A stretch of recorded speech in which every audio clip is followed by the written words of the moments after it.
மாதிரி ஒரு சத்ய ஜென்டான்னு வந்திருக்காங்க அப்படின்னு சொல்லிட்டு நான் உடனே போனேன்.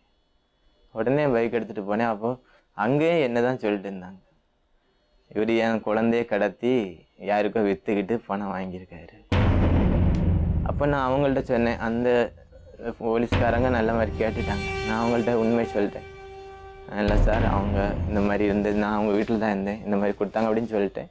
அதுக்கப்புறம் தான் ஒரு மேடம் வந்து விசாரித்து அவங்களுக்கும் சொல்லிட்டாங்க, சட்டப்படி இது சரியாகாது அப்படின்னு சொல்லிட்டு வாங்கி குழந்தைய வாங்கி சரணாலயத்தில் ஒப்படைச்சிட்டு இவங்கள்ட்ட சொல்லிவிட்டாங்க, நீங்கள் சர்டிஃபிகேட் ஒன்றில் அது எதுக்குன்னா உங்கள் குழந்தை தான் அப்படின்னு குரூப் ஆகணும். அதுக்கப்புறம் நீங்கள் ஒரு ஸ்டடி ஆகணும், வேலை ஏதாவது அந்த குழந்தைய வளர்க்குற மாதிரி ஸ்டடி ஆனப்போ தான் தருவோம். அப்போ நான் இவங்கள்ட்ட சொல்கிறேன், நீ போய் சர்டிஃபிகேட் வாங்கிட்டாங்க, போய் சர்டிஃபிகேட் வாங்கிட்டு ஃபோன் பண்ணுங்க எனக்கு, அதுக்கப்புறம் என்ன செய்யலாம்ல யோசிப்போம். இல்லைன்னா நம்ம கோயம்புத்தூரில் அந்த பிள்ளைங்க எனக்கு இல்லை, அங்கே உள்ள ஏதாவது பாஸ்டர்கிட்ட சொல்லி நமக்கு குழந்தை 7ஆம் தேதி பிறந்த நாள் வருது மேடம், அதுக்குள்ளே வாங்கிடணும் அப்படின்னு சொல்லிவிடேன். போய் ஃபோனே பண்ணலை. ஹலோ, வணக்கம்மா. வணக்கம்மா. நான் லக்ஷ்மி ராமகிருஷ்ணன் சொல்வதெல்லாம் உண்மையிலேருந்து பேசுகிறேன். சொல்லுங்க. வேல்முருகன் அவரும் சத்யஜனிதா அவங்க 2 பேரும் இங்கே வந்திருக்காங்கம்மா. சொல்லுங்க. இந்த குழந்தைய வந்து ஒரு குழந்தையோட ஒரு பிரச்சனை ஆயிருக்கு இல்லையா, இந்த குழந்தைய வந்து யாரோ வாங்கி அவங்க சிஸ்டருக்கு கொடுத்து அப்புறம் நீங்க காப்பாத்தி திரும்ப சரணாலயத்துல விட்டுருக்கீங்க, சைல்ட் ஹெல்ப் லைன்ல கொடுத்துருக்கீங்க சொன்னாங்க. அவங்க வந்து மிஸ்யூஸ் பண்ணிட்டு இருக்காங்க. வேல்முருகன் அவங்க இதுவும் அவங்களோட வந்து வேல்முருகன் வந்து இதை ஈடுபட வேண்டிய அவசியமே இல்லை. அவங்கள வந்து கரூர்ல ஹோம்ல தங்கி இருந்தாங்க இல்லையா, அவங்க சப்போர்ட்டோட இங்க சிடபிள்யூசி வந்து அவங்க குழந்தைய வாங்கி சர்டிஃபிகேட்லாம் என்னன்னு பார்த்து வெரிஃபை பண்ணி வாங்கிக்கலாம் இல்லையா.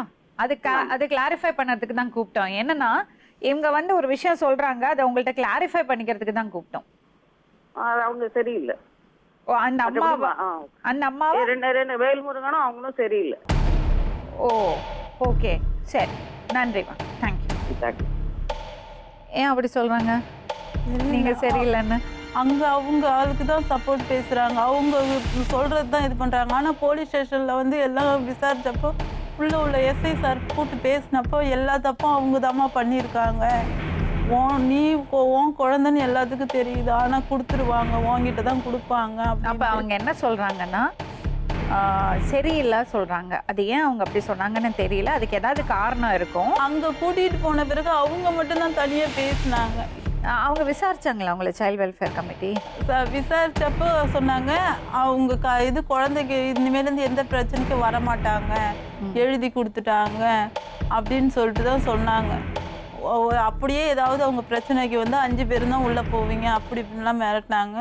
ஆனால் 2 நாள் கழிச்சு நான் ஊருக்கு போய் இது சர்டிஃபிகேட் இது பண்ண போனப்போ போன மறாவது நாள் இவங்களுக்கு நான் ஃபோன் பண்ணப்போ இவங்க சொன்னாங்க, இல்லை அவன் கத்தியெல்லாம் எடுத்துகிட்டு வரான் என்னை கொல்றதுக்கு, நான் இது போலீஸ் ஸ்டேஷனில் இருக்கேன் அப்படின்னு சொல்லிட்டு. யார்? அவரோட ட்ரைனிங், அவரோட க்ளோத்ஸ், அவருக்கு தேவையான கியர், தட் இஸ் உங்களுக்கு என்னெல்லாம் போடணும் பாக்ஸிங்க்கு? க்ளவுஸ், ஹெட் கியர், மவுத் கார்டு, அந்த மாதிரி விஷயங்கள், அவரோட ட்ராவல், அவரோட ட்ரைனிங். ஸோ அதுக்கு வந்து நம்ம ட்ரை பண்ணுவோம். தம்பி, இந்த நேஷ்னல் லெவல் போகிறீங்கல்ல, கேட்டகரிஸ் ஏதாவது இருக்கு? என்னது? Sub junior, junior, senior 3 level இருக்கு மேம். எதில் வாங்கினீங்க? நான் ஜூனியரில் வாங்கினேன் மேம். சப் ஜூனியர் ஜூனியர்லேயும் போயிருக்கேன் மேம். சப் ஜூனியரும் வாங்கிருங்க. ஆனால் ஜூனியர் வின் பண்ணீங்க. இப்போ சீனியர் கேட்டகரியில் போவீங்க 18க்கு அப்புறமா? 18க்கு அப்புறம் சீனியர் ஆகிடும். இதில் ஃபைட்டும் பயங்கரமாக இருக்கும். ஏன்னா எல்லாம் பெரிய பசங்க எல்லாம் தழைச்சிடுவாங்க பசங்க. கவலைப்படுவீங்களா ஒரு பாக்ஸிங் போனால்? ஃபீல் பண்ணுவேன். கவலைப்படுவீங்க. அடி வாங்கிட்டு வருவாரா? இது வரைக்கும் இல்லை. பாக்ஸிங் பண்ணும்போது பார்த்துருக்கீங்களா? நான் பார்க்க மாட்டேன். எங்கள் திருவள்ளூர்லேயே வச்சாங்க ஒரு வாட்டி ஸ்டேட்டு, நான் பார்க்கலப்பா. அவங்க எங்கள் வீட்டுக்கார் போவாங்க, ரசிப்பாங்க, என் பிள்ளை என்ன மாதிரி பண்ணுறான் அப்படின்னு. ஐயோ பண்ணிக்கிட்ட நீ உடுப்பா அப்படின்னு. என் பிள்ளை அடிச்சு ஒரு பையனுக்கு பல்ல உடையுதுன்னு நான் சொன்னேன், அவங்க அம்மா எவ்வளோ ஃபீல் பண்ணியிருப்பாங்க அப்படின்னு சொல்லி. தம்பி, நீங்கள் கொஞ்சம் வெளியே வெயிட் பண்ணுங்கள், நாங்கள் உங்கள் தம்பிகிட்ட பேசுகிறோம்.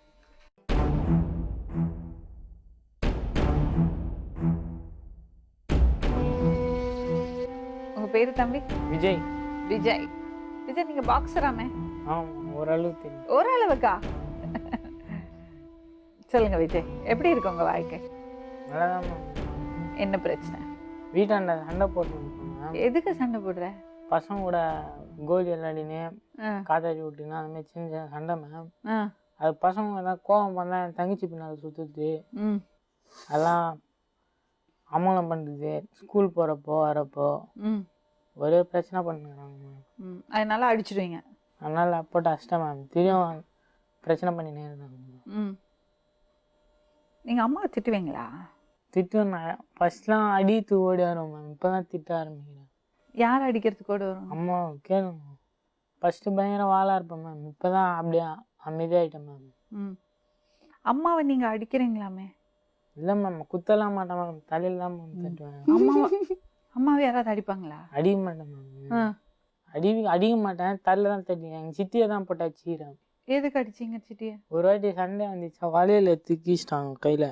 ம். அப்போ ஒரு வாட்டி அடித்தேன், சித்தியும் அடித்தேன், சித்தி பாப்பாவும் அடிச்சிட்டேன். சரி. அப்பாவை ரொம்ப பிடிக்குமா? அப்பா அப்பா பிடிக்கும் மேம். ரொம்ப எல்லாம் யாரை பிடிக்கும் ரொம்ப அம்மா வீட்டில்? தான் பிடிக்கும். அம்மாவை ரொம்ப பிடிக்குமா? ஏன் அம்மாவை பிடிக்கும், ஏன் அப்பாவை பிடிக்காது? அப்பா சண்டை போடுவார் வீட்டில் வந்து. ஒரு வாட்டி அஸ்டார் போட்டு அன்னிருந்து பிடிக்கவே பிடிக்கல. எதுக்கு அடிச்சாரு? அது ஒரு சண்டையில் போட்டு அஸ்டார் அப்பா எதுக்கு சண்டை? வீட்டில். டேடி உன்னை அடிச்சிருக்காங்களா இது வரைக்கும்? ஒரு வாட்டி அடிச்சாருனால நீயே தாம்மா இடிச்சுக்கிட்ட. பாப்பாவை போட்டு, நம்மளுக்கு இருக்கிறது ஒரு தங்கச்சி, அதை போட்டு அந்த அடி அடிக்கிறான்.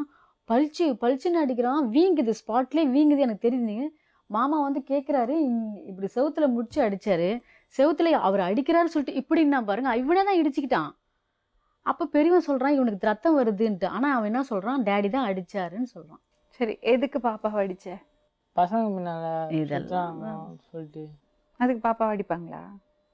நான் தெரியாமல் அடிச்சிட்டேன் மேம். இனிமேல் அடிக்க மாட்டேன் மேம். இப்போ எங்க இருக்கீங்க நீங்க? சென்னையில் தான் மேம் இருக்கேன். எங்க? பெரம்பூர். யார் இருக்காங்க உங்க கூட? இதான் அம்மா, கூட்டு குடும்பம் மாரி மேம். எங்கள் சித்தி. நீ எங்கேருந்து இப்போ வந்த இன்னைக்கு என் கூட? இன்னைக்கு ஹாஸ்டல்லேருந்து வந்தேன் மேம். ஹாஸ்டல்ல இருக்கீங்க? ஹாஸ்டல் ஹோம் மாரி மேம். யாரெல்லாம் இருக்காங்க ஹாஸ்டல்ல? எனக்கு தெரியாது மேம். அங்கே இருக்கிற பசங்க புது என்ன பண்ணுவேன், என்னெல்லாம் நடக்கும் ஹாஸ்டல்ல? ஹாஸ்டல் போகிறேன் மேம். உள்ளே கூண்டு போயிட்டு ஒரு அண்ணா இருக்காரு, ம், பாய் நான் அன்சர்னு ஒருத்தர் இருக்காரு. ம், கூண்டு நான் பாட்டு நின்று ப்ரேயர் பண்ணி ப்ரேயர் சொல்லணும், ம், சாப்பிட்ணும், தர தொடிக்கணும். ம். சரி தர எது தர தொடி பேட் வேர்ட்ஸ் இப்போ யூஸ் பண்ணக்கூடாது. சரி, பரவாயில்ல. தரெல்லாம் துவச்சின்னு நம்ம தான். திடீர்னு வந்துட்டு புஷ்ட்டு பக்குன்னு குத்துறாங்க மேம் ஷோல்டரில். ம். என்ன ஒரு டெவலப்டாக இருக்கிறா, ரவுடி மாரி இருக்கிறா, பேச மாட்டேன்றா, அமைதியாக இருக்கிறேன். திடீர்னு வந்து குத்துறாரு மேம் 2 ஷோல்டரில். ம். எதுக்கு பண்ணுறாரே தெரியல. அச்சுனே இருக்கிறாங்க மேம். வயிற்றுல குத்துறாங்க, 2 ஷோல்டரில் குத்தாங்க. போன உடனே நல்லா தான் பேசினே இருந்தாரா, திடீர்னு கூப்பிட்டு ஏந்து பலார்னு கூப்பிட்டாரு காது மேலே. அழுகுறேன் விட மாட்டேன்றாரு மேம். ஃபுல்லாக கும்பலாக அப்படியே எல்லாம் ஒன்றாயிடுறாங்க மேம். Bye ma'am. அந்த அண்ணன் இன்னொரு அண்ணன் வந்து அங்கே இருக்கிறாரு, அங்கே வேலை செய்கிறாரு. அவர் பேர் கூட திலீப்னு. யாரெல்லாம் இருக்காங்க அங்க வேற? திலீப்னு பேர்லாம் தெரியும் மேம், நச்சவங்க பேர்லாம். சரி, அங்க யார் இருக்காங்க? டாக்டர்ஸ் யாராவது இருக்காங்க? டாக்டர்லாம் அவங்களாம் கரெக்டாக தான் மேம். என்ன சொல்றாங்க டாக்டர்? டாக்டர் கேட்டாங்க, என்னப்பா எதாவது பிரச்சனையாப்பா, காதில் குரல் கேட்குதாப்பா? இல்லை டாக்டர், நல்லா தான் இருக்கிறேன். ஃபஸ்ட்டு தான் கேட்டுருந்தது குரல், இப்போல்லாம் நல்லா தான் இருக்கிறேன்.